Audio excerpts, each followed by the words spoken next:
લવારપુરમાં માનનીય મુખ્યમંત્રી શ્રી પધાર્યા છે। ગામના આગેવાનો એમનો સત્કાર અભિવાદન કરે છે।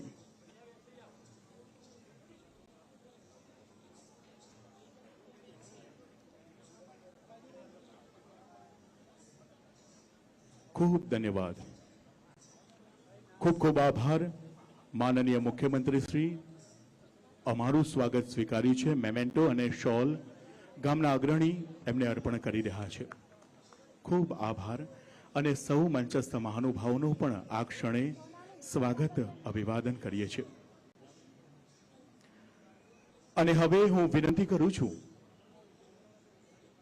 ખૂબ ધન્યવાદ, આભાર। માનનીય મુખ્યમંત્રી શ્રી અમારું સ્વાગત સ્વીકાર્યું છે। મહાનુભાવોને વિનંતી છે પોતાની જગ્યા લેવા માટે। Thank you so much. જોરદાર તાળીઓનો ગર્જન થઈ જાય। અને હવે આયુષ્માન કાર્ડના જે લાભાર્થી છે એમના મુખેથી જ આપણે એમને સાંભળીએ। મધુબેન રણછોડભાઈ પ્રજાપતિ, આપને વિનંતી છે આપની કહાની આપના મુખેથી।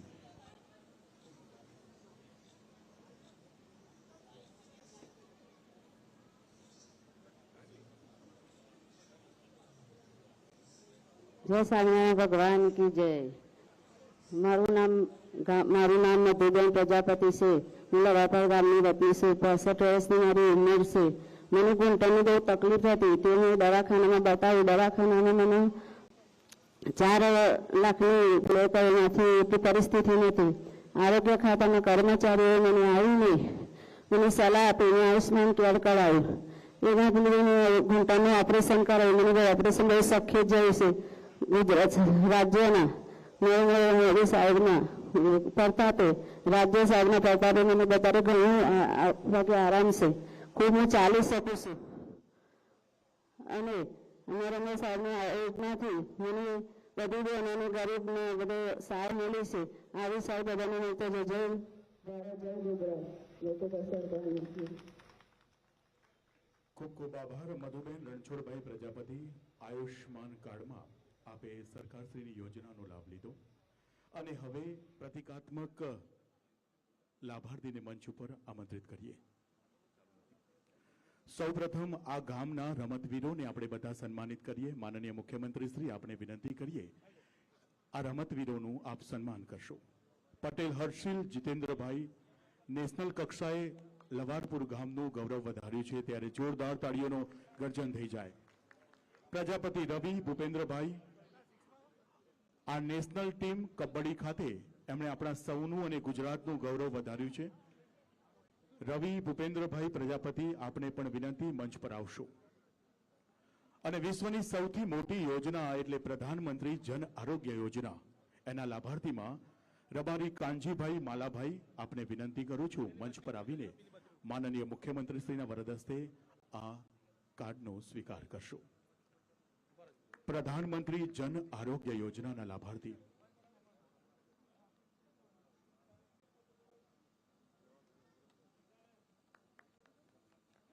ત્યારબાદ હેમાંગી ગોવિંદભાઈ પરમાર એમણે પણ પ્રધાનમંત્રી જન આરોગ્ય યોજનામાં આ કાર્ડ એટલે કે ₹10 લાખની સારવાર રાજ્ય સરકાર ઉઠાવવાની છે। આમના પરિવાર માટે ખૂબ તાળીઓ થઈ જાય। બીજા લાભાર્થીમાં નિક્ષય મિત્રમાં જે દાતાશ્રી જીગરભાઈ પ્રહલાદભાઈ પટેલ આપને વિનંતી છે મંચ પર આવવા માટે। ગુજરાતને ક્ષય મુક્ત કરવાનું છે અને આ દાતા દ્વારા પોષણ કીટ અવારનવાર આપવામાં આવે છે। લવારપુર ગામ માટે વહીવટદારને વિનંતી કરું છું મંચ પર આવવા માટે। પ્રધાનમંત્રી જન આરોગ્ય યોજનાના સેચ્યુરેશન કામ બાબતે આપે ઉત્તમ કામ કર્યા છે અને નલ સે જલ આ યોજનાને પણ ધરાતલ સુધી પહોંચાડવામાં જોરદાર તાળીઓનો ગર્જન થઈ જાય। લવારપુર ગામે સમગ્ર ગુજરાતમાં નોંધપાત્ર કામગીરી કરી છે।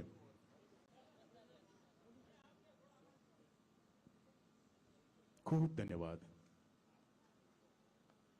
આજના અવસરે આપણા સૌના યશસ્વી પ્રધાનમંત્રી શ્રી નરેન્દ્રભાઈ મોદીજી પણ રાષ્ટ્રવ્યાપી સંબોધન કરવાના છે। તે પહેલા ખૂબ ધન્યવાદ। મંચસ્થ મહાનુભાવોને જગ્યા લેવા વિનંતી કરીએ છીએ। ખૂબ ખૂબ આભાર। તાળીઓનો ગડગડાટ થઈ જાય।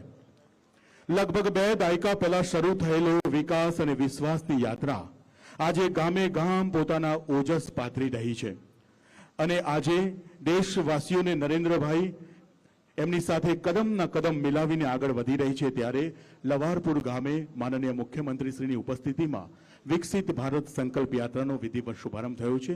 હું જોરદાર તાળીઓના ગર્જન સાથે માનનીય મુખ્યમંત્રીશ્રીને આમંત્રિત કરીએ છીએ આપના સંબોધન માટે વિનંતી કરીએ।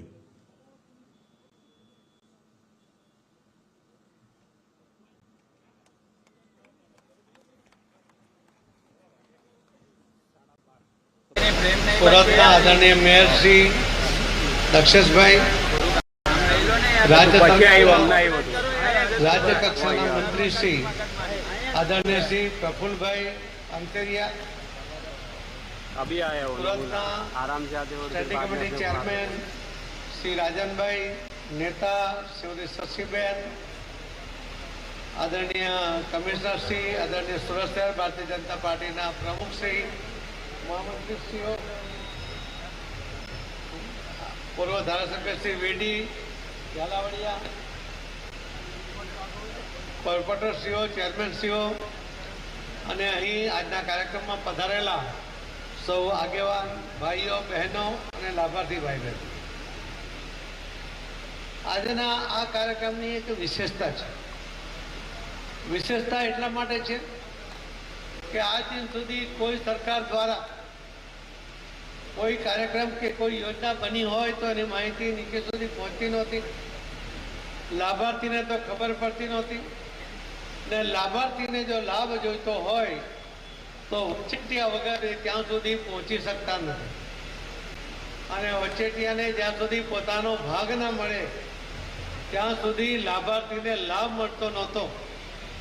પરંતુ આદરણીય પ્રધાનમંત્રી શ્રી નરેન્દ્રભાઈ મોદી સાહેબે આખા દેશના તમામ લોકો માટેની અલગ અલગ યોજનાઓ બનાવી, મુખ્ય 30 યોજનાઓ સાથે 180 જેટલી નાની નાની યોજનાઓને એમાં સમાવેશ કરવામાં આવ્યો અને એના દ્વારા કોઈ સામાન્ય વ્યક્તિ હોય, ગરીબ વ્યક્તિ હોય, ખેડૂત હોય, યુવાન હોય, મહિલા હોય, એ પોતાનું જીવન સરળતાથી જીવી શકે એ પ્રકારનો એને આર્થિક લાભ મળે અને પોતાનું જીવન વ્યતીત કરવામાં એને કોઈ જાતના કોઈના સહારાની જરૂર ન પડે, કોઈ લાચારીથી કોઈની સામે હાથ નહીં ફેલાવવો પડે, એની પાછળનો આદરણીય પ્રધાનમંત્રી શ્રી મોદી સાહેબનો મુખ્ય હેતુ હતો।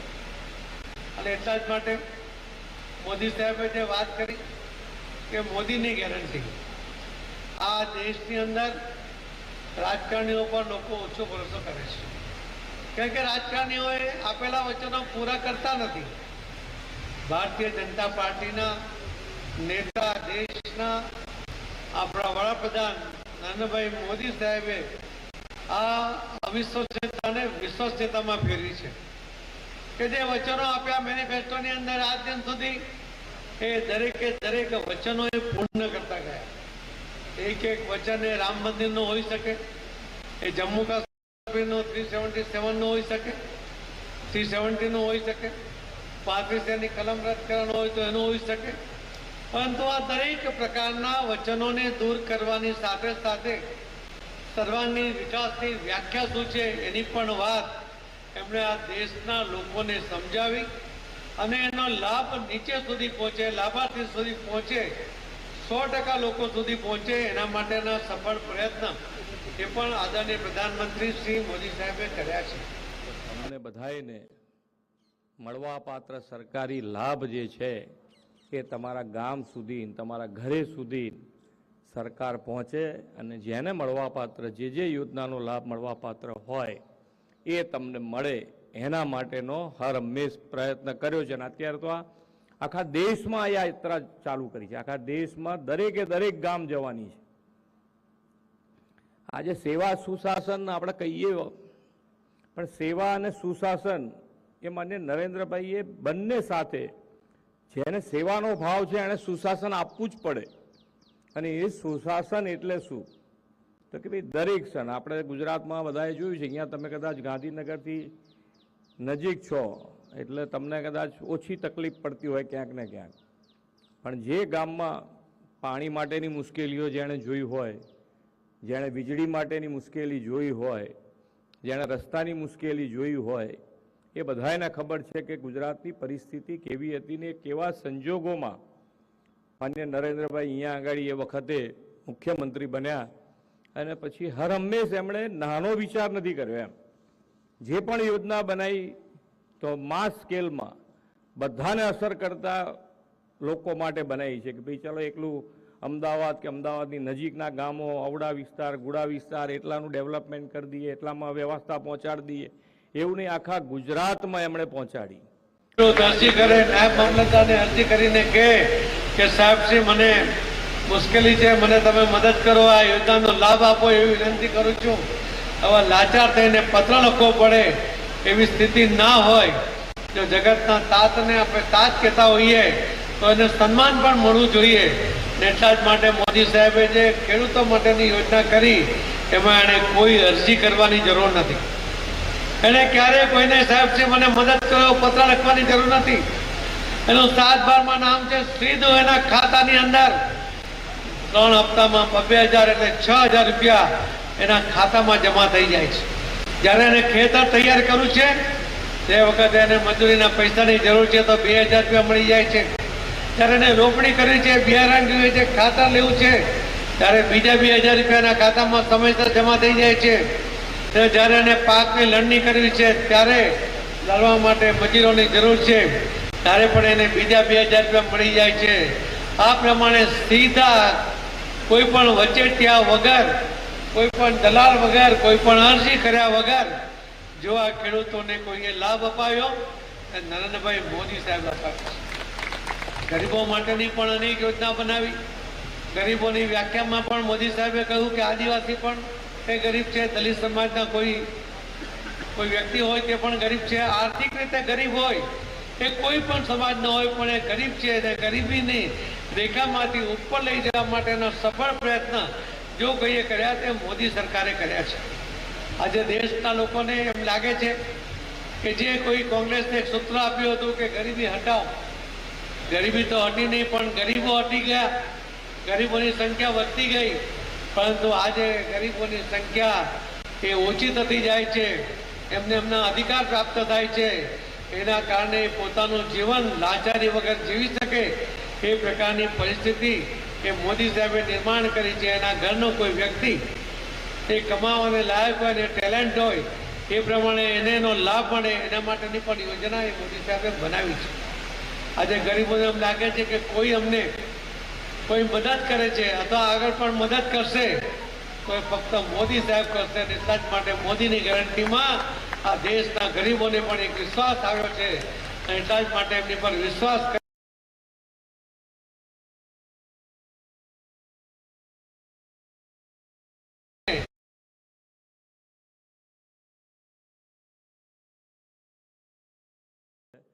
અને આપણે ભણાવવાનું છોડી દઈશું તો તમારે ગમે તારે હેરાનગતિ ઊભી થશે. આ તો ભણાવજો જ, બધા છોકરાઓને છોકરીઓને ભણાવો જેટલું બને એટલું.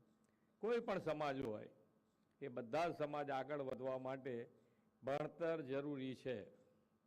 અને ભણતરમાં તમને ક્યાંય પણ તકલીફ પડતી હોય, કોઈ પણ સમાજ એને ભણતરમાં ક્યાંય તકલીફ પડતી હોય, એમને કંઈ એમાં આગળ વધવું હોય, એના માટે જગ્યાની જરૂર હોય તો સરકાર તમારી જોડે ઊભી છે.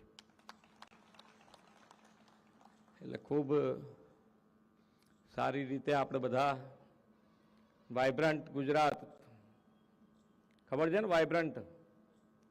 તમને તો ખબર હોય, બીજા બધાને આ વખત તો છે કે અમે ગામે ગામ પહોંચ્યા છે વાઇબ્રન્ટ લઈને. એટલે એમ ના લાગે ગાંધીનગર એકલું વાઇબ્રન્ટ થઈ જાય છે ને પછી અમને તો ખબર નથી પડતી. જિલ્લે જિલ્લે આ વખત વાઇબ્રન્ટ કર્યું આપણે. 20 વર્ષ પૂરા થયા. માન્ય નરેન્દ્રભાઈએ 2003માં શરૂ કર્યું હતું. હવે આપણે ઘણી વખતે કેવું થાય કે ભાઈ ઇલેક્શન આવે એટલે કયો મુદ્દો ચાલે? નોકરી. નોકરી નથી મળતી, નોકરીને ઓછી છે. પણ નોકરી માટે શું આયોજન કરવું પડે એ તો કોઈએ કર્યું નહીં અત્યાર સુધી. માન્ય નરેન્દ્રભાઈએ 2003થી આ વાઇબ્રન્ટ સમિટ શરૂ કરી અને એના કારણે આજે દુનિયાની જે સારામાં સારી 500 કંપનીઓ છે ને એમાંથી 100 કંપનીઓ ગુજરાતમાં છે. હવે એ 100 કંપનીઓ અહીંયા આવી ગ્લોબલી, વિદેશની બધી અહીંયા કંપનીઓ, અને એ કંપનીઓના કારણે અહીંયાના ધંધા રોજગાર વધ્યા, એટલે બધાને નોકરી મળતી થઈ. એટલે 2003થી તમે જુઓ ગ્રાફ આખો, જેના આંકડા, હા કદાચ મારા ગામમાં 4 જણ પાસે નોકરી નથી અત્યારે એને જોઈતા પ્રમાણે, પણ નોકરી કરતા અત્યારે તમે જુઓ તમે ખેતી કરતા હો તો ખેતીમાં માણસો નથી મળતા. સાચી વાત કે ખોટી વાત? તો એનું કારણ શું?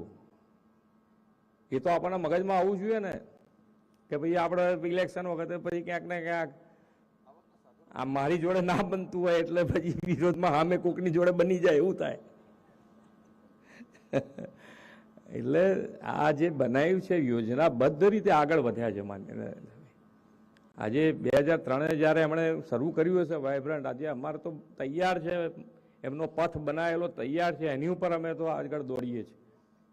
એમણે જે વખત શરૂ કર્યું હશે એ વખતે તમે જુઓ, અને એના કારણે આજે વીજળી ગામે ગામ છે, પાણી ગામે ગામ છે. એટલે ગમે ત્યાં આગળ ગમે તે જિલ્લામાં કોઈને પણ ધંધો રોજગાર જોઈએ, કાં તો મલ્ટી સ્પેશિયાલિટી હોસ્પિટલ અત્યારે ગ્રામ સ્તરે બની રહી છે. અને એના અમે લોકો અને લાચારીથી કોઈની સામે હાથ નહીં લંબાવવો પડે એ રીતની વ્યવસ્થા એમાં પણ મોદી સાહેબે કરી છે. મોદી સાહેબે દીકરીઓની સંખ્યા દેશમાં ઘટતી જતી હતી. ગુજરાતમાં હતા ત્યારે પણ એમણે સર્વે કર્યો હતો કે દીકરીઓ એ સ્કૂલમાં કેમ નથી જતી, તો ઘણી બધી સ્કૂલોમાં ટોયલેટ કે બાથરૂમની વ્યવસ્થા નહોતી. તો 12-13 વર્ષની દીકરી થાય એટલા માટે ડ્રોપ લઈ લે. આ દીકરીઓ ભણી જો એટલા માટે મોદી સાહેબે મુખ્યમંત્રી હતા ત્યારે 1000 કરોડ રૂપિયા એમના બજેટમાં વ્યવસ્થા કરી, અને એક જ વર્ષની અંદર તમામ સરકાર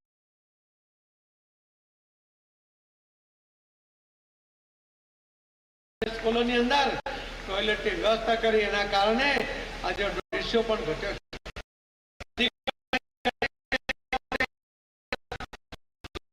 ત્યારે અને જ્યારે વડાપ્રધાન થયા પછી એમણે પણ આ દીકરીઓની સંખ્યા વધવી જોઈએ એના માટે એમણે અનેક પ્રયત્નો કર્યા. એક પ્રયત્ન એમણે કર્યો સુકન્યા સમૃદ્ધિ યોજનાનો. મોદી સાહેબના સર્વેની અંદર જાણવા મળ્યું કે દીકરીના લગ્ન માટે ખર્ચ ક્યાંથી આવશે એની ચિંતાને કારણે કોઈ ગરીબ મા બાપ એ ગર્ભધારણ કરે ત્યારે બેનના ગર્ભ પરીક્ષણ કરાવે, અને એમાં જો દીકરી હોય તો એનો જન્મ થવા દેતા નથી. મોદી સાહેબ આજે જન્મ નહીં થવા દેવાને કારણે આજે આપણે સલામત સમાજ તરફ આગળ વધીએ છીએ. આજે જ્યારે અહીં બહેનો બેઠી છે એમને કોઈ જાતનો ડર નથી, પણ આ રીતે જો દીકરીઓની સંખ્યા ઘટતી જાય તો આ જ બહેનોને આજે જે સ્વતંત્રતા મળી છે છીનવાઈ જાય. એમને દિવસના પણ પોતાના ઘરમાં અંદરથી તાળું મારીને રહેવું પડે એવી ભયાનક સ્થિતિ ઊભી થાય, એવો અસલામત સમાજની રચના થાય. અને એટલા જ માટે આ સલામત સમાજને આપણે ટકાઈ રાખવો હોય તો દીકરીઓની સંખ્યા વધી જોઈએ. અને એના મનમાં જે મા બાપને પૈસાની ચિંતા છે એના માટે એમણે સુકન્યા સમૃદ્ધિ યોજના જાહેર કરી. આ યોજનાનો કોઈ 250 રૂપિયા, 500 રૂપિયા, 1000 રૂપિયા દર વર્ષે એકવાર ટુકડે ટુકડે આવે પૈસા તો ટુકડે ટુકડે જમા કરાવે, બેંકમાં કે પોસ્ટ ઓફિસમાં જમા કરાવે. 14 વર્ષ સુધી જો 1000 રૂપિયા 14,000 જમા કર્યા હોય તો જ્યારે દીકરી લગ્ન લાયક થાય તે વખતે એના હાથમાં લગભગ 65,000 રૂપિયા આવે. 2000 જમા કરાવે તો એના હાથમાં 1,30,000 રૂપિયા આવે. 3,000 રૂપિયા જમા કરાવ્યા હોય તો લગભગ 2 લાખ રૂપિયાના મા બાપને મળે. એના દીકરીના લગ્નની ચિંતા દૂર થઈ જાય. અને એના કારણે દીકરીઓની સંખ્યા, એનો જન્મદર વધ્યો. આજે આપણે સલામત સમાજ તરફ આગળ વધી રહ્યા છે. મોદી સાહેબ કહે છે કે આ જે બચતની વાત હું કરું છું, આ તો જ્યારે કોઈ બેન જ્યારે મા બને છે ત્યારે એનો ગર્વ હોય છે, એને આનંદ હોય છે કે હું મા બની છું. અને એમાં દીકરો હોય કે દીકરી, એને એની કોઈ ચિંતા હોતી નથી. પણ જો દીકરી હોય તો એ પોતાની દીકરી માટે એની પાસે 50 કે 100 રૂપિયા પણ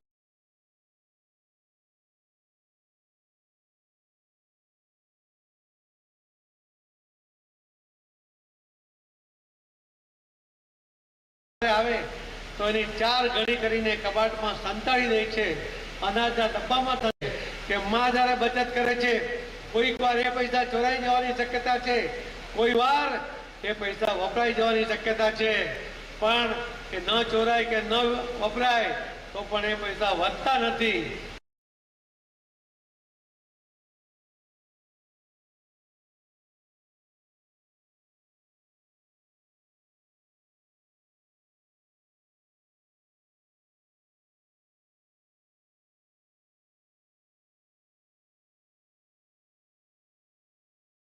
એટલા માટે એમણે આ દેશમાં નવસારી સંસદીય મત વિસ્તારની અંદર સુરત અને નવસારી 4 વિધાનસભા ને ત્યાં 3 વિધાનસભા, આ 7 વિધાનસભાની અંદર લગભગ 60,000 જેટલી દીકરીઓ હતી. આ તમામ દીકરીઓનું સુકન્યા સમૃદ્ધિ યોજનાનું એકાઉન્ટ ખોલાવ્યું છે. એનો પહેલો હપ્તો ભર્યો, બાકીના મા બાપ ભરશે. પણ એના મા બાપને આજે વિશ્વાસ છે કે મોદી સાહેબની આ યોજનામાં જો બચત કરીશ તો મારા દીકરીના લગ્ન વખતે મને કોઈ ચિંતા નહીં હોય. કોઈ પણ મા બાપ એને દીકરી વારી હોય છે. હું તો ઘણી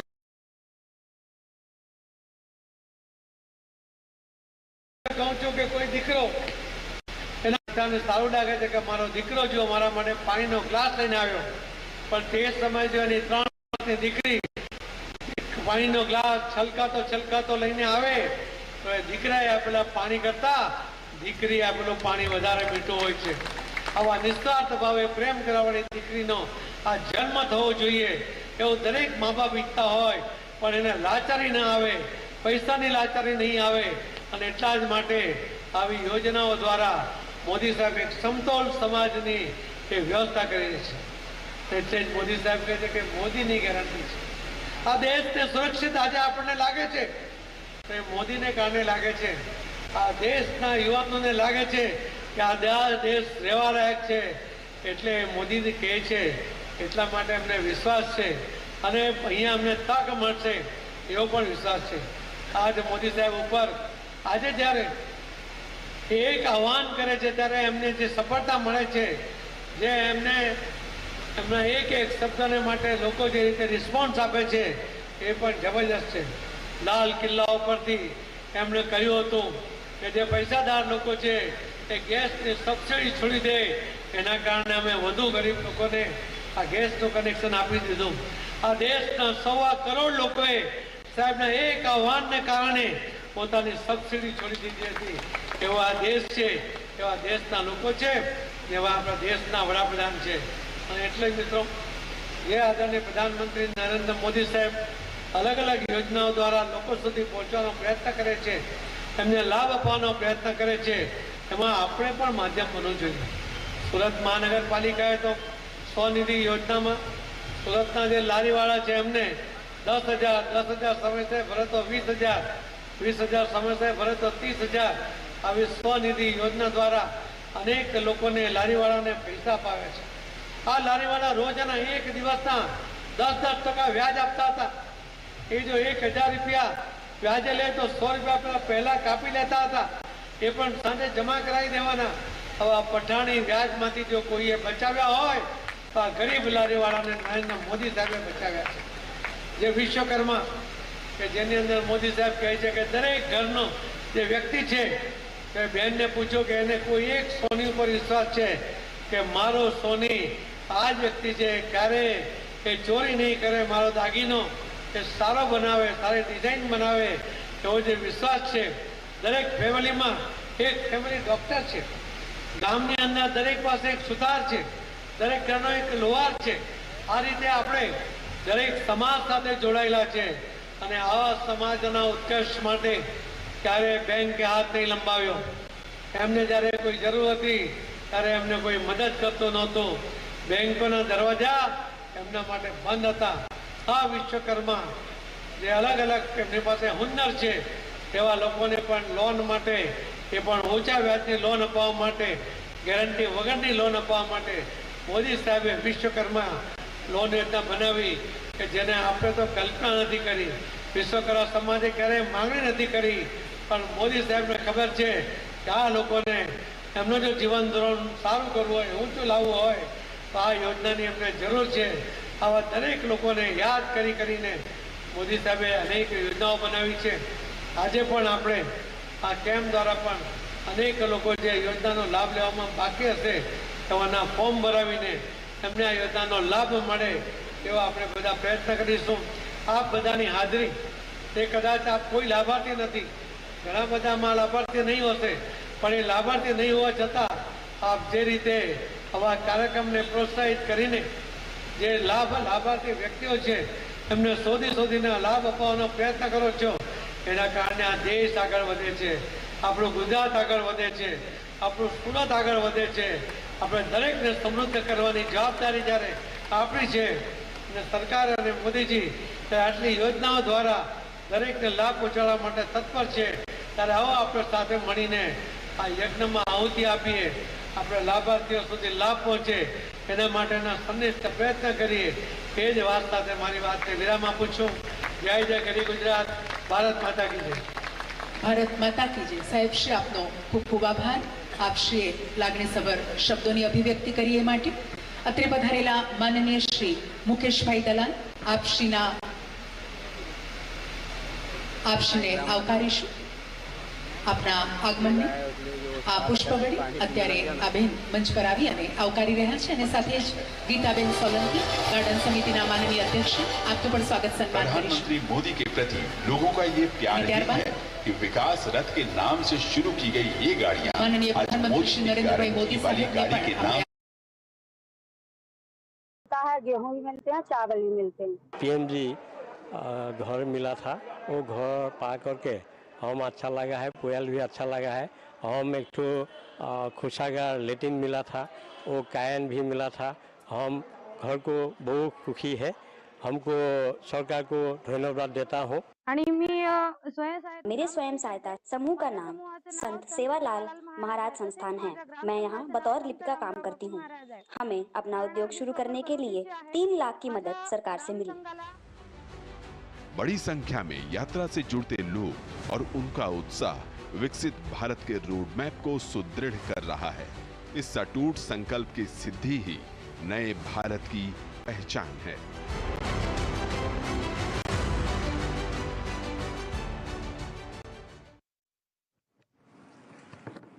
30 नवंबर को आदरणीय प्रधानमंत्री जी ने 1500 से अधिक ठिकानों से जुड़े हुए नागरिकों के साथ वार्तालाप किया था. इसी श्रृंखला में आज माननीय प्रधानमंत्री जी विकसित भारत संकल्प यात्रा में विभिन्न हिस्सों से जुड़े कुछ लाभार्थियों से संवाद करेंगे. सबसे पहले तुमकुर कर्नाटक चलते हैं, जहां श्री मुकेश जुड़े हुए हैं. मुकेश जी नमस्कार. नमस्कार सर जी. मुकेश जी, पहले अपने बारे में कुछ बताइए. आप क्या काम करते हैं, सरकार की किस योजना का आपको लाभ मिला है? सर जी, हमारा होम अप्लायंस का शॉप है तुमकुर डिस्ट्रिक्ट में, चेरू विलेज में. और हमको प्रधानमंत्री मुद्रा योजना का तो 4.5 लाख का लोन मिला था. हमने शॉप ओपन किया था. बिजनेस अच्छा चल रहा है अभी. कितना पैसा मिला आपको? 4.5 लाख सर. और उसको अभी कितना लोगों को काम देते हैं आप? सर 3 लोगों को काम दे रहे सर. 3 लोगों को काम देते हैं? Yes sir. तो आप नौकरी मांगने वाले के बजाय नौकरी देने वाले बन गए. सर हमने भी बहुत सारी नौकरी की थी. हमको भी फिर प्रधानमंत्री मुद्रा योजना के बारे में पता चला था. फिर हमने भी छोटा सा बिजनेस स्टार्ट किया था. फिर उस वजह से बढ़ा है. और हमको बैंक वाले ने बोले थे आप 5 से 10 लाख तक आप लोन करा सकते हो. तो हमको 4 लाख की चाहिए था, तो हमने इतने करा था. अच्छा मुकेश जी, क्या आपको लगता था कि इतनी आसानी से आपको बैंक से लोन मिल जाएगा और आप अपना पैर पे खड़े हो जाएंगे और आप इस प्रकार से काम आगे बढ़ाएंगे? ऐसा कभी विचार आया था? नहीं सर, एक्चुअली हमने आज से 6-7 साल पहले ट्राई किया था. हमको नहीं मिला था उस टाइम.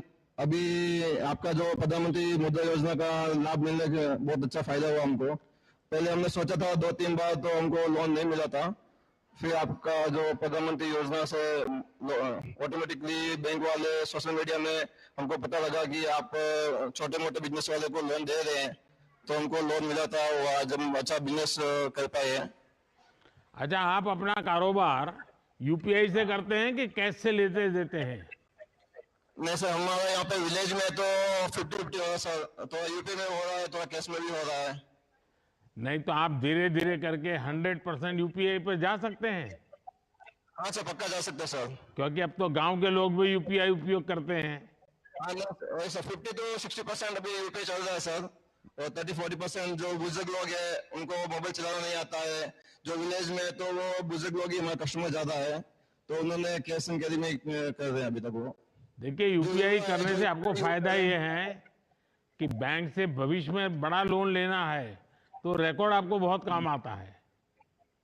हाँ सर, नहीं सर, हम सभी कस्टमर को बोलते हैं, जितना भी कस्टमर आता है यूपीआई पहले कीजिए, उनके पास यूपीआई नहीं है तो हम कैश पे लेते हैं सर। चलिए मुकेश जी, आप देश की युवा शक्ति का प्रतीक है। आपने साबित कर दिया है कि भारत का युवा अगर मेहनत करना तय कर ले तो कैसे नई दुनिया खड़ी कर देता है। और वो ना सिर्फ रोजगार की इच्छा करता है बल्कि वो 2-4 और लोगों को रोजगार देता भी है। हमारी भी सरकार आपके जैसे युवा साथियों की मदद करने के लिए हर संभव प्रयास कर रही है। आइए अब देखते हैं कौन है जो मोदी की गारंटी वाली गाड़ी के पास खड़े जुड़ने वाले हैं मेरे से। अब हम चंडीगढ़ चलते हैं जहां मोना जी जुड़ी हुई हैं। मोना जी नमस्ते। नमस्ते सर जी, बहुत बहुत धन्यवाद।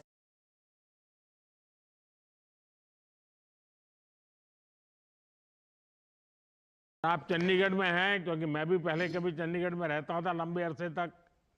हाँ जी, चंडीगढ़ में बहुत मैं परिचित हूँ। किस इलाके से आप हैं? हाँ जी, मैं जी रांची से हूँ, झारखंड से। जब मैं 15 साल की थी उस टाइम मैं आ गई थी चंडीगढ़। तो उस टाइम से मैं अपना काम की, मैं बधाई में नहीं की, मैं किन्नर हूँ, अपना काम करती हूँ। धीरे धीरे मैं चाय की स्टॉल लगाई L&T mall phase 1 industry area में।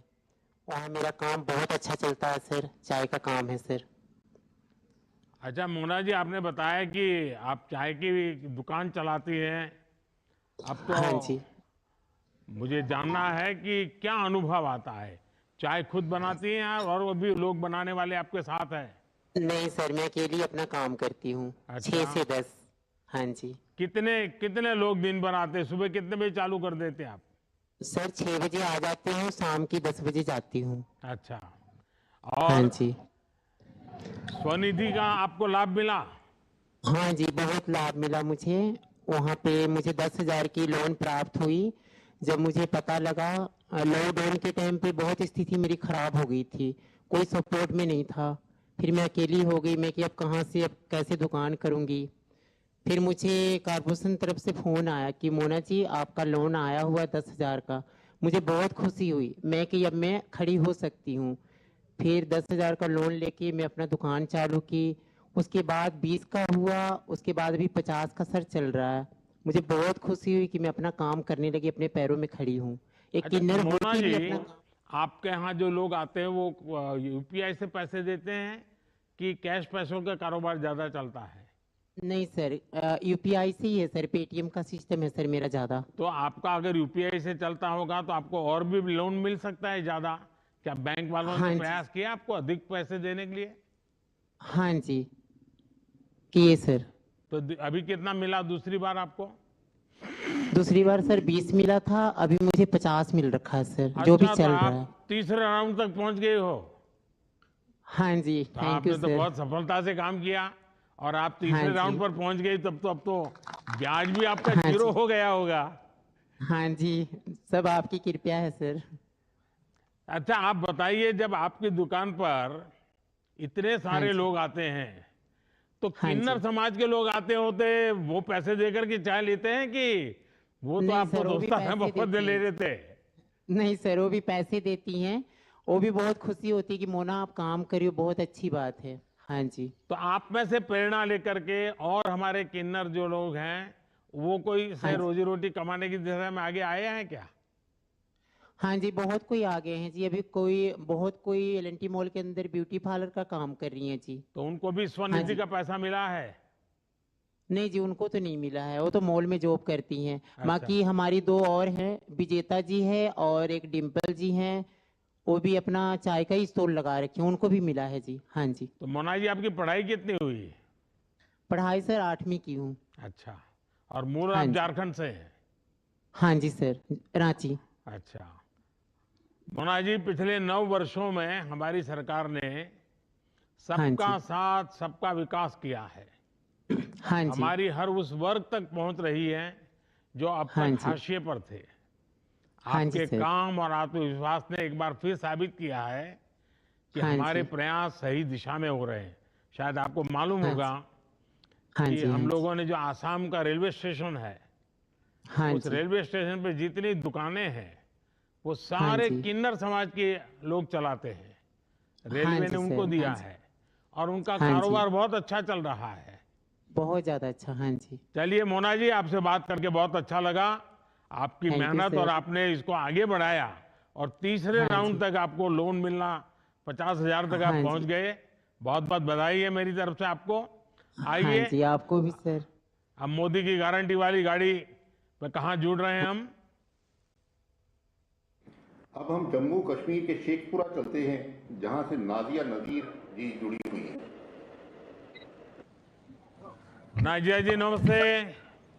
नमस्ते, आदाब सर, जय हिंद। आदाब आदाब। नाजिया जी बताइए कैसे हैं आप और क्या काम बस मैं करती ठीक हैं। हूँ। जी सर, मैं शेखपुरा में रहती हूँ। मेरा नाम नाजिया नजीर है और मेरा हस्बैंड ऑटो ड्राइवर है और मैं दूध बेचती हूँ घर वालों को। और मेरे पास 2 पशु है और छोटी है और एक दूध देती है, एक छोटी है। मैं खुद कमाती हूँ अपने हाथ से पैसे। अच्छा, आपके परिवार में कौन कौन लोग हैं जो जिसमें आपको मदद करते हैं। मेरा हस्बैंड है और मेरे 2 बच्चे जो गवर्नमेंट स्कूल में पढ़ते हैं और मेरी मदर इन लॉ है और मेरा ससुर पिछले साल डेथ हुआ है और मैं हूँ। अच्छा नाजिया जी, पहले की तुलना में अब आपके गांव में क्या बदलाव आया है, आपको क्या लगता है, क्या परिवर्तन आया है। हमें शेखपुरा में पानी की बहुत किल्लत थी। हमें पहले मटके में पानी लाना था, कुएं से पानी लाना था। जीजीएम की वजह से हमें गवर्नमेंट ने पाइपलाइन बिछाए, उसकी वजह से हमें पाइपें मिले हैं। और सर, हम मोदी जी के शुक्रगुजार है, उसकी वजह से हमें बहुत बहुत शुक्रगुजार है। उसकी वजह से हमें घर पर ही साफ सुथरा पानी मिल रहा है और हमने बहुत स्कीमों का लागू उठाया है। उज्ज्वल गैस, पहले हमें रसोई में गैस नहीं था, फिर हमें गैस मिला और उसके साथ चूल्हे मिले और ओल्ड पेंशन मिल रहा है और बच्चों को खाना मिल रहा है और 5 साल आपने और खाना ऐसे ही दिया। हमें आपका शुक्रगुजार होना चाहिए मोदी साहब। नाजिया जी, जब ये गारंटी वाली गाड़ी आपके गांव पहुंची हाँ, तो हमारी लोगों को गाँव कैसे लगा। ये छोटे छोटे बच्चे भी बहुत बड़ी मात्रा में हैं, उनको क्या लगा, वो क्या पूछते हैं आप लोगों को। हमें कश्मीरी कल्चर है, इज़्ज़त जलाते हैं हम पहले। जब हमें शुभ काम होता है हम पहले इज़्ज़त की सौगात करते हैं सर। नाजिया जी, आपसे बात करके बहुत अच्छा लगा और इतनी बड़ी तादाद में मैं सब बहनें देख रहा हूं तो मुझे खुशी हो रही है कि इनके मन में भी कुछ न कुछ विकास की दिशा में अपने पैरों पर खड़े होकर के सरकार की योजनाओं का लाभ लेकर के बच्चों का भविष्य उज्जवल करने का जज्बा मैं देख रहा हूं। आप लोगों का उत्साह भी मेरे लिए एक बहुत बड़ा शक्ति का स्रोत होता है। और मुझे बताया गया है कि कश्मीर में ये जो संकल्प यात्रा के कार्यक्रम होते हैं, कहते हैं बहुत बड़े होते हैं, सैकड़ों की तादाद में लोग आते हैं और गांव के बाहर तक स्वागत करने के लिए चले जाते हैं। आने के बाद बहुत बड़ा जुलूस निकालते हैं, स्वागत करते हैं। तो ये जो कश्मीर के लोगों का उत्साह है, जम्मू कश्मीर में जो एक वातावरण बना है, तो मैं मानता हूं इससे पूरे देश को सकारात्मक संकेत जाता है और आपकी जो नई पीढ़ी है उनका भविष्य उज्जवल होने की गारंटी बन जाता है। और मोदी की गाड़ी की गारंटी यही है कि मुझे नई पीढ़ी को एकदम आश्वस्त करना है। और आज जम्मू कश्मीर, लद्दाख से लेकर पूरे देश में लोग विकसित भारत के संकल्प के साथ जुड़ रहे हैं। मेरा विश्वास है कि हम सब मिलकर तय करेंगे कि भाई हमें हमारे देश को आगे ले जाना है और जब देश आगे जाएगा तो हम सबको लाभ मिलने वाला है। तो मैं समझता हूं कि इस सिद्धि में जो भागीदारी मैं देख रहा हूं आप सबकी, मैं आप सबको बहुत बहुत बधाई देता हूं। आइए अब देखते हैं कहां पर मोदी गारंटी वाली गाड़ी हमें पहुंचा देती है। तो अब हम चलेंगे दरभंगा बिहार में, जहां प्रियंका जी हमारे साथ जुड़ी हुई हैं। प्रियंका जी नमस्ते। नमस्ते मोदी जी। प्रियंका जी बताइए, ये भी बताइए कि आपको सरकार की किन किन योजनाओं का लाभ मिला है, अपने बारे में भी बताइए। सर मेरा नाम प्रियंका देवी उर्फ प्रियंका यादव है। घर कटैया, प्रखंड जाले, दरभंगा से हैं। और सर मेरा 3 बच्चे हैं। सर मेरा 3 बच्चे हैं और पति पत्नी हैं हम, और मेरा एक सासू माँ है, ससुर डेथ कर गया है पिछले साल, और मेरा पति मुंबई में मजदूरी करता है। सर मजदूरी करता है। मेरा राशन कार्ड मिला है जो मुफ्त में, आप लॉकडाउन में इतना मतलब हम लोग पूरा महिलाओं को, गरीब को आप इतना देखें जो मत पूछिए, हम क्या सोच भी नहीं सकते हैं जो आप इतना किए। बहुत आर्थिक स्थिति बहुत खराब हो गया कोरोना टाइम में, तो मेरा आप मुफ्त में अनाज दिए, कुछ जनधन योजना में आप कुछ खाते में भी पैसा भेजे, उनसे हम लोग पूरा जीवन के आहार था उस वक्त मेरा कोरोना टाइम में। अच्छा प्रियंका जी, जब ये गारंटी वाली गाड़ी आपके गांव आई है तो वहाँ क्या माहौल है? इतनी बड़ी तादाद में सब बहनें बैठी हैं, उत्साह का माहौल है, तो क्या लगता है लोगों को?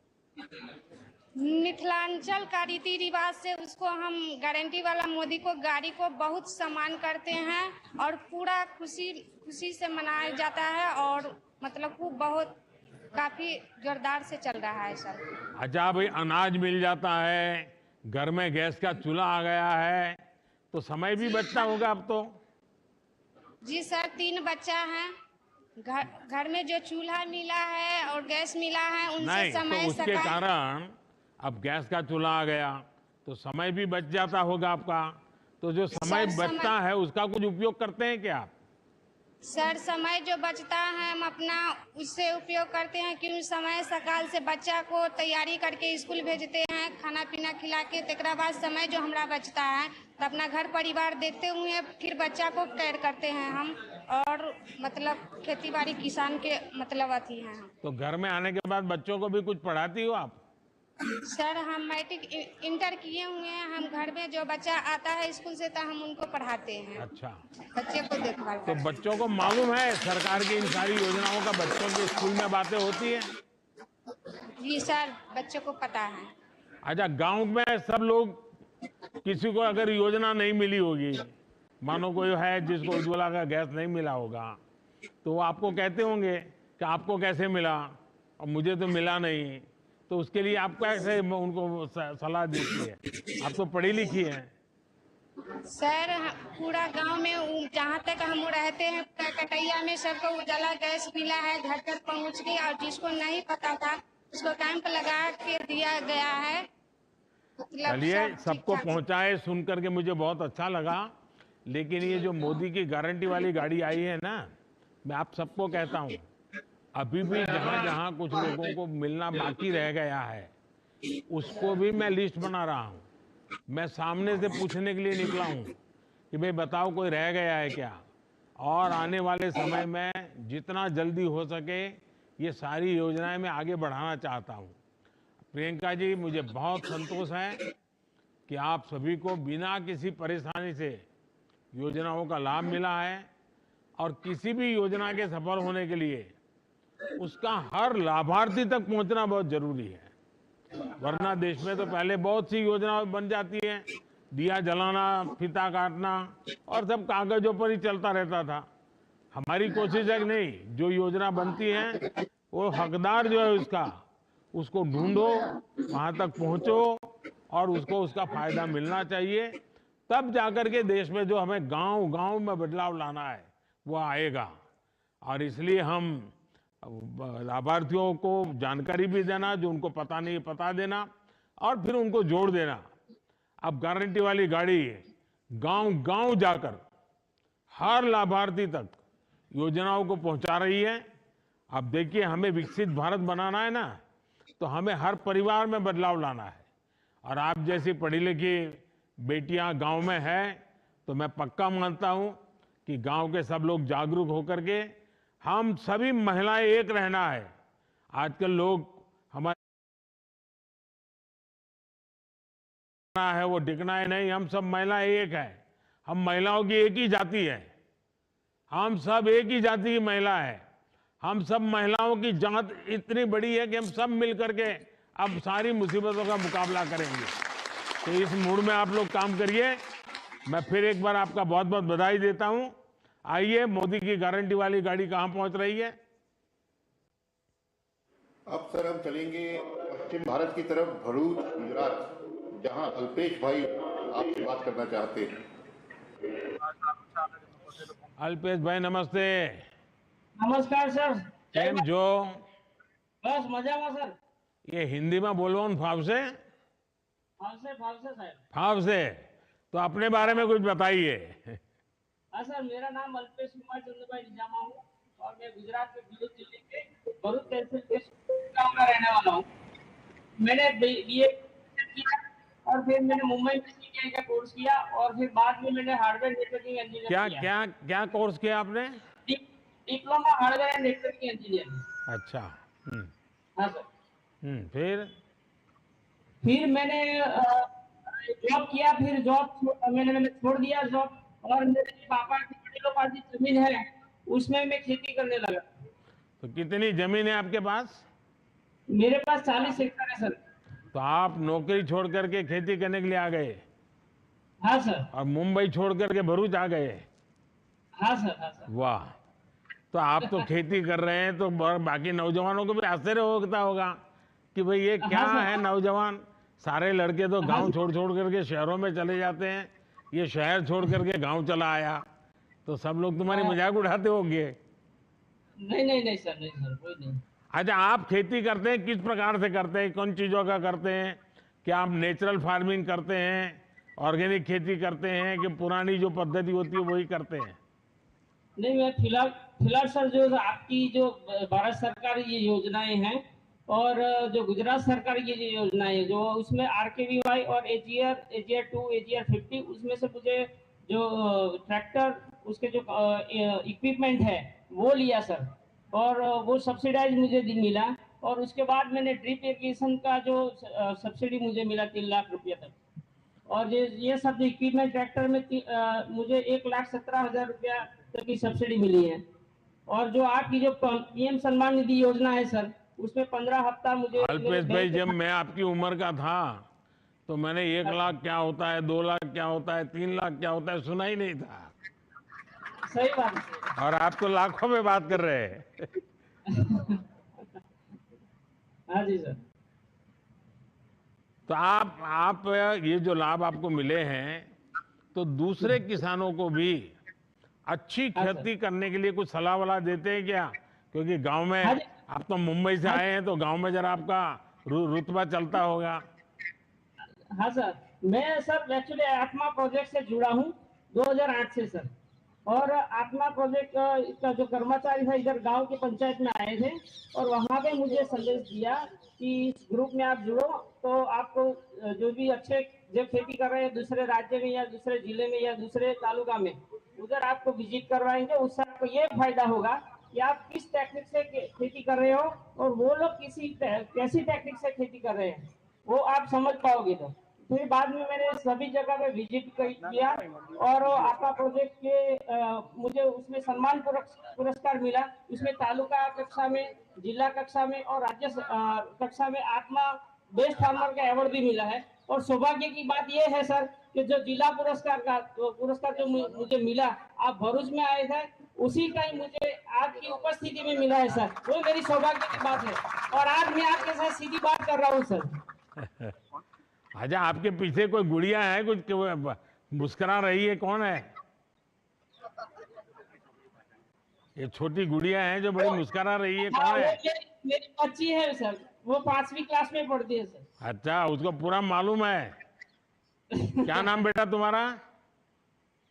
मेरा नाम हैरी निजामा है। तो तुझे मुंबई जाने का मन नहीं करता है? नहीं सर। तो तुम खेती में कुछ काम करती हो? नहीं। बिल्कुल नहीं करती। अच्छा, ये मोदी की गारंटी वाली गाड़ी आई है, तो तुझे मालूम था कि ऐसी यात्रा एक आने वाली है? हाँ। अच्छा, तो तुम्हारे सब दोस्तों को बताओगी? हाँ। पक्का बताओगी? अच्छा, वहां जितने लोग बैठे हैं उन सबको भारत माता की जय का नारा लगवाओ।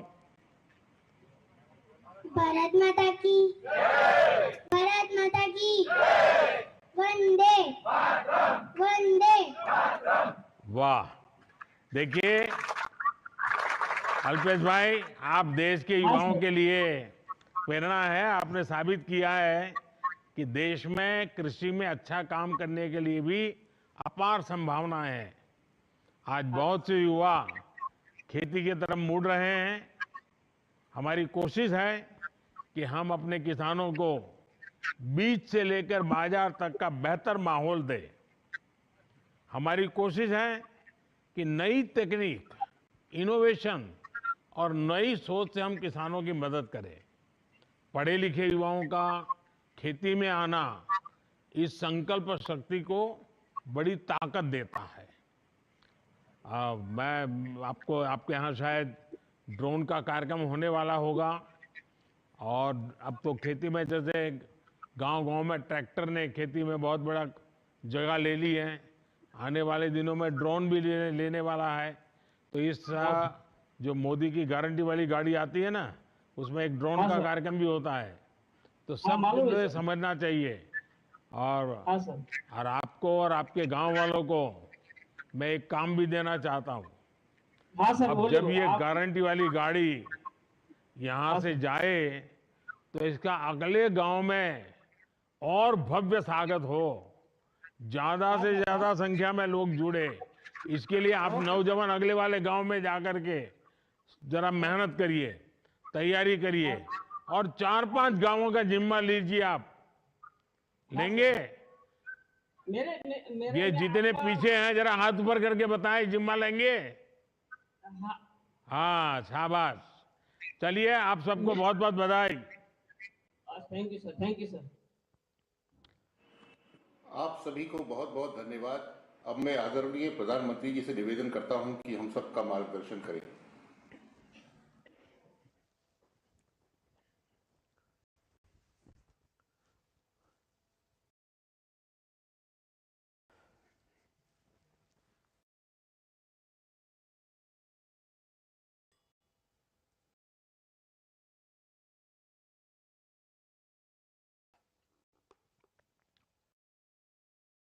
नमस्कार।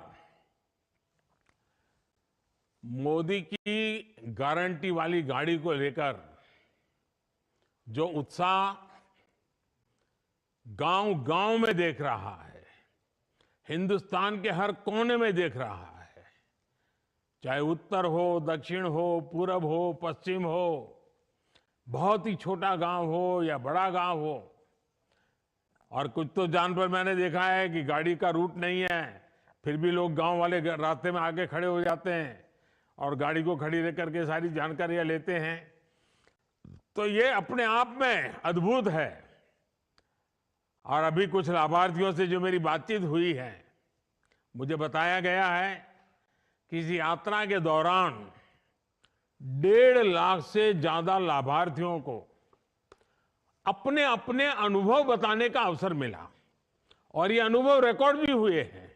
और मैंने पिछले 10-15 दिन में बीच बीच में देखा भी है कि गांव के लोगों की भावनाएं क्या है, योजनाएं मिली है वो पक्की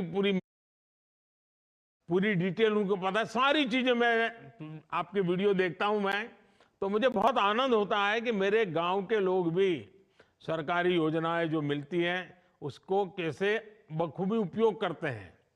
अब देखिए, किसी को पक्का घर मिला है तो उसको लगता है कि मेरे जीवन की नई शुरुआत हो गई है।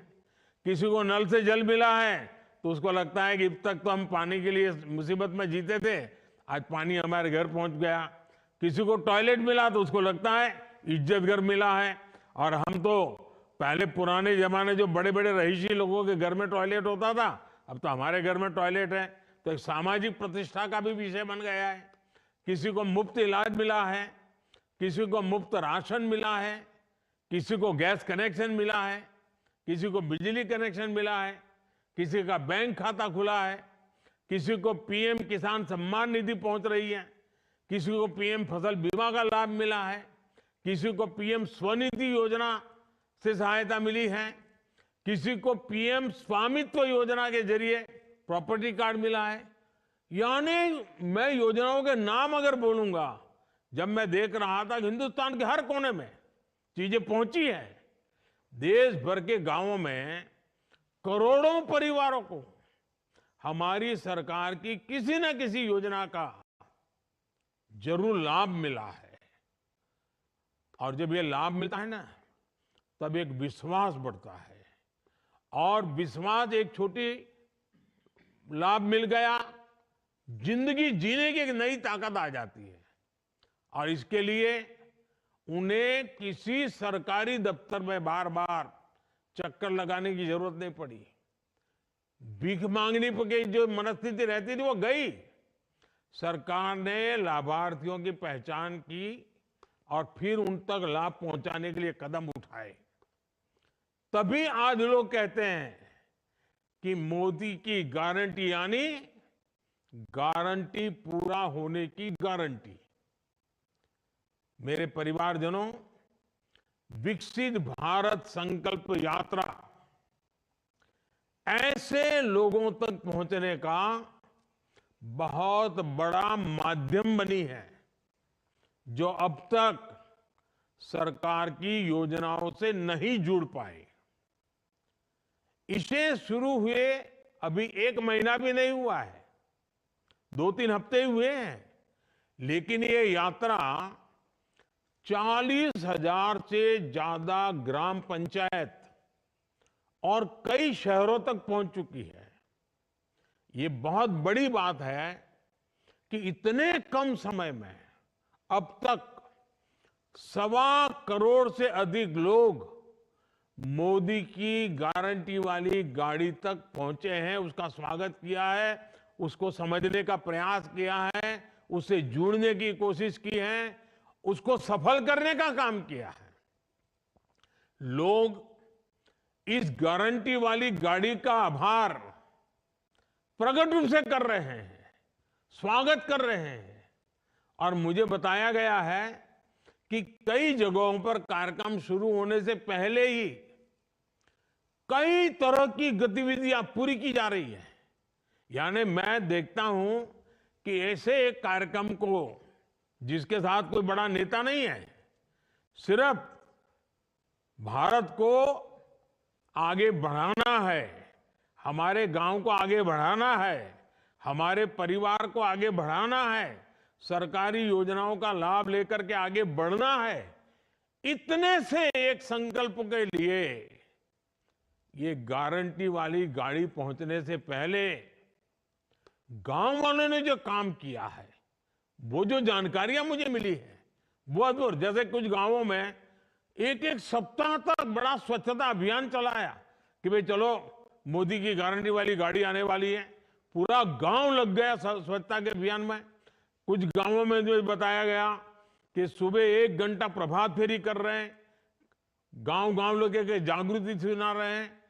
कुछ जगह पे स्कूलों में जो प्रार्थना सभाएं होती हैं, तो वहां जो जागरूक टीचर है, उन्होंने विकसित भारत क्या है, आजादी के 100 साल होंगे तब तक कैसे आगे बढ़ना है, ये बच्चे तब 25-30 साल के 35 साल के हो जाएंगे, तब उनका भविष्य कैसा होगा, इन सारे विषयों की स्कूल में चर्चाएं कर रहे हैं आजकल। यानी ऐसे जागरूक जो शिक्षक हैं, वो भी लोगों को शिक्षित कर रहे हैं। और स्कूल के बच्चों ने गारंटी वाली गाड़ी के स्वागत में कई गांवों में बढ़िया रंगोलियां बनाई है। कुछ लोगों ने कलर वाली रंगोली नहीं बनाई, तो गांव के फूल पत्ते पौधे लेकर के, कहीं सूखे पत्ते से और हरे पत्ते जोड़ करके बहुत बढ़िया रंगोलियां बनाई है। अच्छे नारे लिखे हैं लोगों ने। कुछ स्कूलों के अंदर नारे लिखने की स्पर्धाएं हुई है। मुझे बताया गया है कि कुछ गांवों में तो गारंटी वाली गाड़ी आने पर हर घर के दरवाजे पर, जिस दिन आने वाली थी उसके 1 दिन पहले शाम को, लोगों ने घर के बाहर दिया जलाया, ताकि पूरे गांव में गारंटी वाली गाड़ी का एक वातावरण बन जाए। यानी ये जो लोगों का उमंग है। और कुछ लोग तो मैंने सुना कि गांव के बाहर तक जाते हैं, गाड़ी आने वाली है तो पूजा का सामान लेकर के, आरती लेकर के, फूल लेकर के गांव के दरवाजे, यानी गांव के बाहर जो पेड़ होता है, नाका होता है या गेट होता है, वहां तक गए और गाड़ी का स्वागत करते हुए अंदर तक ले गए, नारे बोलते बोलते। यानी पूरे गांव में जैसे उत्सव का वातावरण बना दिया। मुझे ये जानकर भी अच्छा लगा कि हमारी पंचायतों ने विकसित भारत संकल्प यात्रा के स्वागत के लिए हर गांव में अच्छी स्वागत समितियां बनाई हैं। गांव के सब बड़े बुजुर्ग, समाज के सभी वर्ग के लोग, सबको स्वागत समितियों में जोड़ा है और स्वागत समिति के लोग इसका स्वागत करने के लिए तैयारियां कर रही है, जिम्मेदारियां संभाल रही है। मोदी की गारंटी की वाली जो गाड़ी आने वाली है ना, इसकी एक दिन पहले से घोषणा हो रही है। अब तो मैंने कोशिश की है कि भाई जरा एक दो दिन क्या, सप्ताह पहले बता दो भाई फलानी तारीख को आएगा, ढिकनी तारीख को आएगा, इतने बजे आएगा। तो गांव वालों का इतना उत्साह है, तो पहले से अगर पता चलेगा तो ज्यादा तैयारियां करेंगे। और जिन गांवों में गाड़ी जाने वाली नहीं, अगल बगल के 2, 4, 5 किलोमीटर छोटे छोटे कस्बे होते हैं, उनको भी बुला सकते हैं। स्कूल के बच्चों से लेकर के बुजुर्गों को भी इस योजना में शामिल किया जा रहा है। और मैंने देखा उसमें सेल्फी पॉइंट बनते हैं, इतनी सेल्फी लोग ले रहे हैं। और गांव के भी माताएं बहनें मोबाइल फोन का उपयोग करना, सेल्फी लेना और ये सेल्फी अपलोड करते हैं। मैं देखता हूं इतने खुश नजर आते हैं लोग। और मुझे संतोष है कि जैसे जैसे ये यात्रा देश के कोने कोने में पहुंच रही है, लोगों का उत्साह और ज्यादा बढ़ता जा रहा है। ओडिशा में जगह जगह पारंपरिक ट्राइबल डांस से नृत्य करते हैं लोग, जो परंपरागत हमारे आदिवासी परिवारों में होता है। इतना शानदार नृत्य हो रहे हैं, उनका स्वागत किया है। वेस्ट खासी हिल के मुझे कुछ लोगों ने फोटो भेजे, उसका वीडियो भेजा। वेस्ट खासी हिल के रामब्राय में कार्यक्रम के दौरान स्थानीय लोगों ने खूब सुंदर सांस्कृतिक कार्यक्रम किए, नृत्य का आयोजन किया। अंडमान और लक्षद्वीप दूर दूर कोई पूछता नहीं, ऐसे ही इलाके इतना बड़ा शानदार कार्यक्रम लोग कर रहे हैं और बड़ी खूबसूरती के लिए किए जा रहे हैं। करगिल में जहां अब तो बर्फ गिरी है, वहां पर भी स्वागत कार्यक्रम में कोई कमी नजर नहीं आ रही है। मुझे अभी बताए एक कार्यक्रम में, अभी तो बोले आसपास के लोग इतनी बड़ी मात्रा में, छोटा सा गांव था लेकिन 4-4.5 हजार लोग इकट्ठे हो गए। ऐसे अनगिनत उदाहरण रोज देखने को मिल रहे हैं, वीडियो देखने को मिल रहा है, पूरा सोशल मीडिया भरा हुआ है। मैं तो कहूंगा कि इन कामों की, इन तैयारियों का जो काम हो रहा है, शायद मुझे तो पूरा पता भी नहीं होगा। इतनी विविधताएं लोगों ने की है, इतनी उसमें नए रंग भर दिए हैं, नया उत्साह भर दिया है। मुझे तो लगता है शायद इसका एक बहुत बड़ी लिस्ट बनानी चाहिए, ताकि गारंटी वाली गाड़ी जहां जहां पहुंचने वाली है उनको भी तैयारी करने के लिए काम आ जाए। ये सारे सुझाव जो लोगों ने किया है, वो अनुभव उनको भी काम आ जाए। तो ये कि उसकी भी अगर एक लिस्ट बन जाए और वो भी पहुंच जाए तो गांवों में उत्साह बढ़ाने में काम आएगा। इससे उन क्षेत्रों के लोगों की भी मदद मिलेगी जहां ये गारंटी वाली गाड़ी पहुंचने वाली है, जो करना चाहते हैं लेकिन क्या करना वो पता नहीं है, उनको आइडिया मिल जाएगा। साथियों, सरकार की लगातार कोशिश है कि जब मोदी की गारंटी वाली गाड़ी पहुंचे तो गांव का हर एक व्यक्ति उस गाड़ी तक जरूर पहुंचना चाहिए। घंटे भर के लिए खेत का काम छोड़ करके जाना चाहिए। हर बच्चों को, बूढ़ों को, बुजुर्गों को, सबको ले जाना चाहिए, क्योंकि हमें देश को आगे बढ़ाना है। और जब ऐसा होगा तभी हम हर लाभार्थी तक पहुंच पाएंगे, तभी 100% सैचुरेशन का जो संकल्प है ना, वो पूरा हो जाएगा। हमारे इस प्रयास का गांव गांव में असर भी दिखाई दे रहा है। मोदी की गारंटी वाली गाड़ी पर पहुंचने के बाद लगभग 1 लाख नए लाभार्थियों ने उज्ज्वला योजना के तहत मुफ्त गैस कनेक्शन ले लिया है, आवेदन किया है। कुछ गांव है, जैसे अभी मैं बात कर रहा था बिहार से, तो हमारी प्रियंका जी कह रही थी मेरे गांव में सबको वो पहुंच गया है, अच्छा लगा मुझे। लेकिन कुछ गांव है जहाँ एक दो लोग रह गए, तो ये गाड़ी पहुंचती है तो वो भी ढूंढ ढूंढ कर उनको दे रहे हैं। इस यात्रा के दौरान मौके पर ही 35 लाख से अधिक आयुष्मान कार्ड भी दिए गए हैं। और आयुष्मान कार्ड यानी एक प्रकार से किसी भी बीमार व्यक्ति को जीवन जीने का एक बहुत बड़ा अवसर की गारंटी बन जाता है। गारंटी वाली गाड़ी पहुंचने पर जिस प्रकार लाखों लोग अपना हेल्थ चेकअप करा रहे हैं, और मुझे खुशी है कि सभी राज्यों में हेल्थ का कैंप लगता है इसके साथ। तो गांव में डॉक्टर बड़े बड़े आ रहे हैं, मशीन आ रहे हैं, तो सबका मेडिकल चेकअप हो जाता है, शरीर की तपास हो जाती है, तो पता चल जाता है कुछ कमी है क्या। मैं समझता हूं ये भी एक बहुत बड़ा सेवा का भी काम है, संतोष मिलता है। बड़ी संख्या में लोग अब आयुष्मान आरोग्य मंदिरों में जाकर, जिसको पहले हेल्थ एंड वेलनेस सेंटर कहते थे, अब लोग उसको आयुष्मान आरोग्य मंदिर कह रहे हैं, वहां पर जाकर के भी भांति भांति के टेस्ट करवा रहे हैं। साथियों, केंद्र सरकार और देश की जनता के बीच एक सीधा रिश्ता, एक भावात्मक रिश्ता। मैं तो जब कहता हूं ना आप मेरे परिवारजन, तो मेरे परिवारजनों तक पहुंचने का ये आपके सेवक का एक नम्र प्रयास है। मैं आपके गांव तक आ रहा हूं, गाड़ी के माध्यम से आ रहा हूं। क्यों? आपके सुख दुख का साथी बनूं, आपकी आशा आकांक्षाओं को समझूं, उसको पूरा करने के लिए पूरी सरकार की शक्ति लगाऊं। हमारी सरकार माई बाप सरकार नहीं है, बल्कि हमारी सरकार तो महतारी पिता की सेवक सरकार है। माँ बाप का जो एक बच्चा सेवा भाव करता है ना, वैसे ही ये मोदी आपकी सेवा का काम करता है। और मेरे लिए तो जो गरीब है, जो वंचित है, वे सब लोग जिनको कोई पूछता नहीं है, जिनके लिए सरकारी दफ्तरों के दरवाजे तक बंद है, जिनको कोई नहीं पूछता है, उनको मोदी सबसे पहले पूछता है। मोदी पूछता ही है ऐसा नहीं, मोदी पूजता भी है। मेरे लिए तो देश का हर गरीब मेरे लिए वीआईपी है। देश की हर माता बहन बेटी मेरे लिए वीआईपी है। देश का हर किसान मेरे लिए वीआईपी है। देश का हर युवा मेरे लिए वीआईपी है।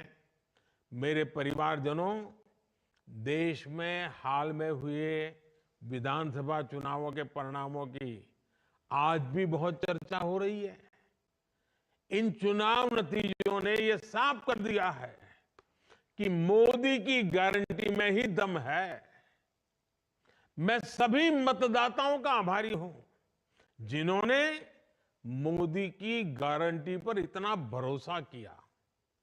लेकिन साथियों, सवाल ये भी है कि जो हमारे विरोध में खड़े हैं, उन पर देश को भरोसा क्यों नहीं है? दरअसल कुछ राजनीतिक दलों को ये सीधी बात समझ नहीं आ रही है कि झूठी घोषणाएं करके वो कुछ हासिल नहीं कर पाएंगे। चुनाव सोशल मीडिया पर नहीं, जनता के बीच जाकर जीतना होता है। चुनाव जीतने से पहले जनता का दिल जीतना आवश्यक होता है। जनता के विवेक को कम आंकना ठीक नहीं है।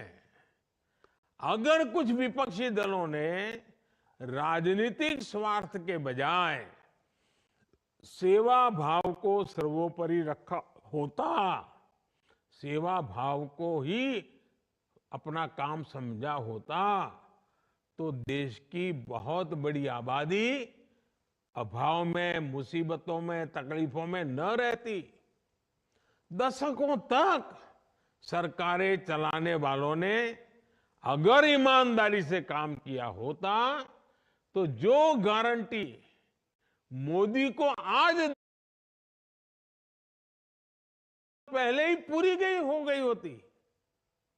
मेरे परिवारजनों, विकसित भारत संकल्प यात्रा चल रही है।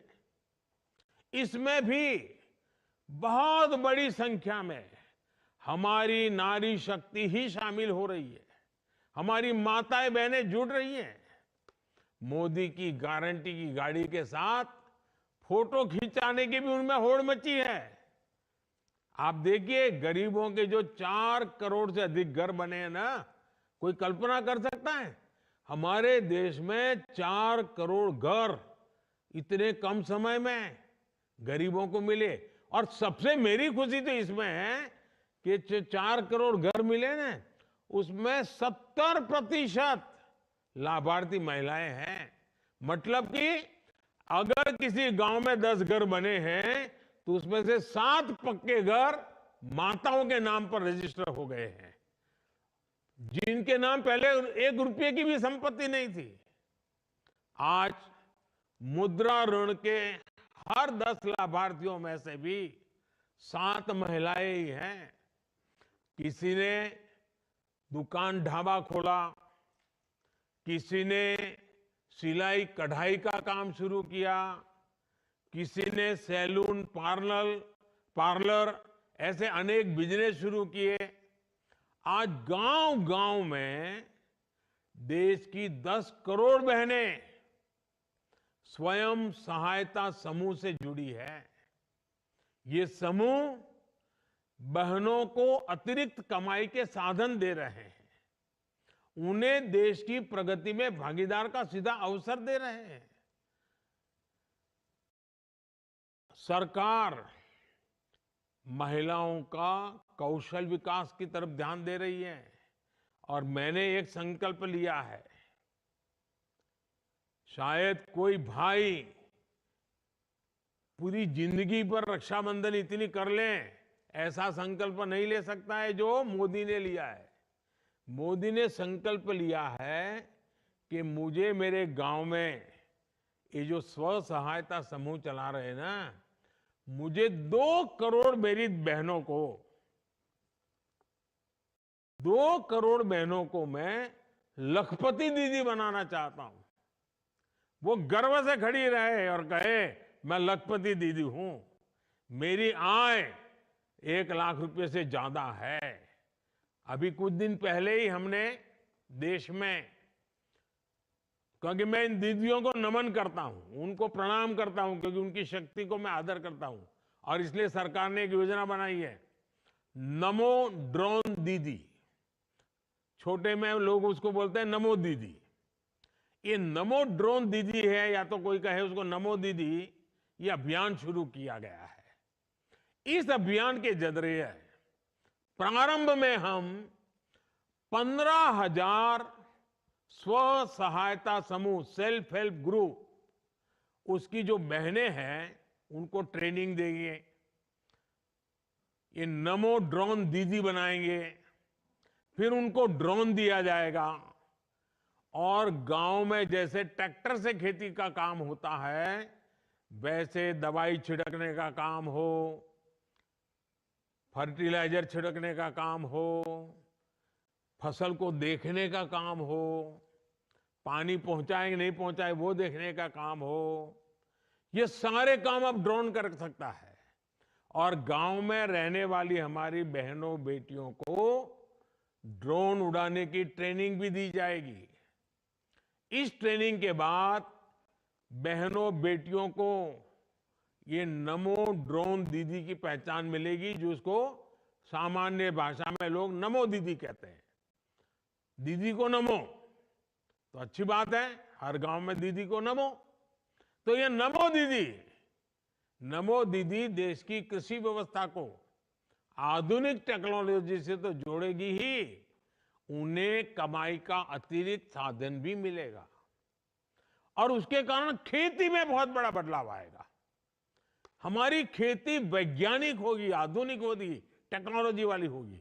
और जब माताएं बहनें करती है ना, फिर तो सब लोग इस बात को मान जाते हैं।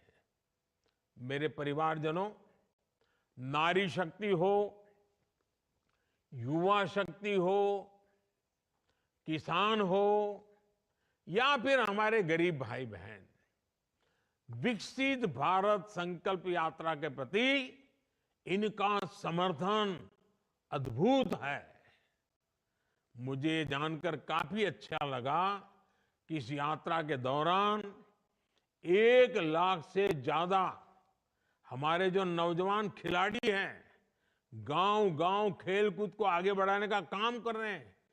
1 लाख से ज्यादा खिलाड़ियों को पुरस्कृत किया गया है, उनको सम्मानित किया गया है। ये युवा खिलाड़ियों को खेल की दुनिया में आगे बढ़ने के लिए बहुत बड़ा प्रोत्साहन मिलने वाला है। आपने देखा होगा, नमो ऐप लोग डाउनलोड करते हैं, वैसे ही माय भारत के वॉलेंटियर भी बन रहे हैं नौजवान गांव-गांव में। नमो माय भारत वॉलेंटियर के रूप में जिस उत्साह के साथ हमारे बेटे बेटी जुड़ रहे हैं, हमारी युवा शक्ति जुड़ रही है, रजिस्टर करवा रहे हैं, उनकी शक्ति गांव के बदल के लिए, देश के बदल के लिए भविष्य में बहुत काम आने वाली है। भारत के संकल्प को वो सशक्त करता है। मैं ये सभी वॉलेंटियर्स, उनको 2 काम देता हूं।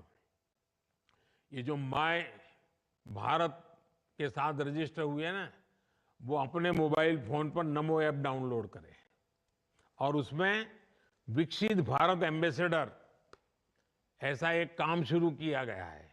आप अपने आप को विकसित भारत एम्बेसडर तरीके रजिस्टर करवाइए। आप इस विकसित भारत एम्बेसडर के रूप में आप जिम्मेवारी लेके उसमें जो बताया गया वो काम कीजिए। रोज 10-10 नए लोगों को बनाइए और एक मूवमेंट कराइए। हम लोग ऐसे हैं जो, जैसे महात्मा गांधी के जमाने में लोग सत्याग्रही ज्वाइन होते थे, वैसे हमें विकसित भारत के वॉलेंटियर एम्बेसडर तैयार करने हैं, जो विकसित भारत बनाने के लिए जो भी जरूरी है काम करेंगे। दूसरा, भाई भारत तो विकसित होगा, लेकिन मेरी युवा पीढ़ी दुर्बल है, पूरा दिन भर टीवी के सामने बैठी रहती है, पूरा दिन मोबाइल फोन पर ही देखती रहती है, हाथ पैर भी नहीं हिलाती है। तो जब देश समृद्धि की तरफ जाएगा और मेरा युवा सशक्त नहीं होगा, तो सब देश कैसे आगे बढ़ेगा, किसके काम आएगा।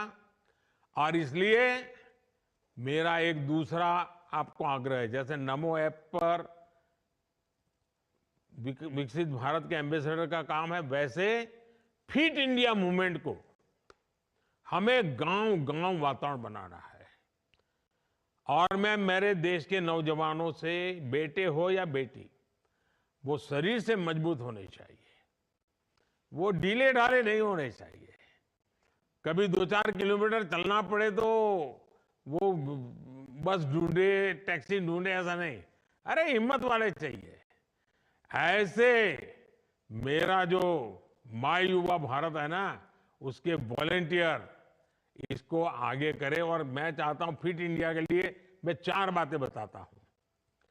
इन 4 चीजों को हमेशा प्राथमिकता दीजिए।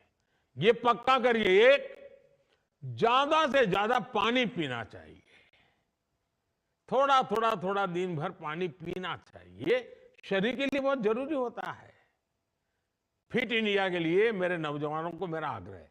दूसरा, पोषण। हमारा मिलेट्स कितना बढ़िया ताकत देता है जी, हम मिलेट्स को खाने की आदत डलाएं। तीसरा, पहला पानी, दूसरा पोषण, तीसरा पहलवानी। पहलवानी मतलब थोड़ा व्यायाम करो, कसरत करो, दौड़ो, जरा खेलकूद करो, पेड़ पर लटको, उतरो, बैठो, पहलवानी करनी चाहिए। और चौथा, पर्याप्त नींद। पर्याप्त नींद शरीर के लिए बहुत जरूरी है। इन 4 चीजों को तो फिट इंडिया के लिए हर गांव में कर सकते हो। इसके लिए गांव में कोई नई व्यवस्थाओं की जरूरत नहीं है। देखिए, स्वस्थ शरीर के लिए हमारे चारों तरफ बहुत कुछ है, हमें उसका फायदा उठाना है। अगर इन चारों पर ध्यान देंगे तो हमारे युवा स्वस्थ होंगे, और जब हमारा युवा स्वस्थ होगा और जब विकसित भारत बनेगा ना, तब इन युवाओं को उसका सबसे ज्यादा फायदा लेने का अवसर मिलेगा। तो इसकी तैयारी में ये भी जरूरी है। विकसित भारत के लिए नोटें ही निकले, पैसे ही निकले, धन ही कमाए, ऐसा नहीं है। बहुत प्रकार के काम करने हैं। लेकिन आज मैं एक काम बताया हूं, और वो है फिट इंडिया का। मेरे नौजवान, मेरे बेटे बेटी तंदुरुस्त होने चाहिए। हमें कोई लड़ाई लड़ने नहीं जाना है, लेकिन किसी भी बीमारी से लड़ने की पूरी ताकत होनी चाहिए। अच्छा काम करने के लिए अगर 2-4 घंटे ज्यादा काम करना पड़े, पूरी ताकत होनी चाहिए। मेरे परिवारजनों, इस संकल्प यात्रा के दौरान हम जो भी शपथ ले रहे हैं, वो सिर्फ कुछ वाक्य भर नहीं है, बल्कि हमारे जीवन मंत्र बनने चाहिए।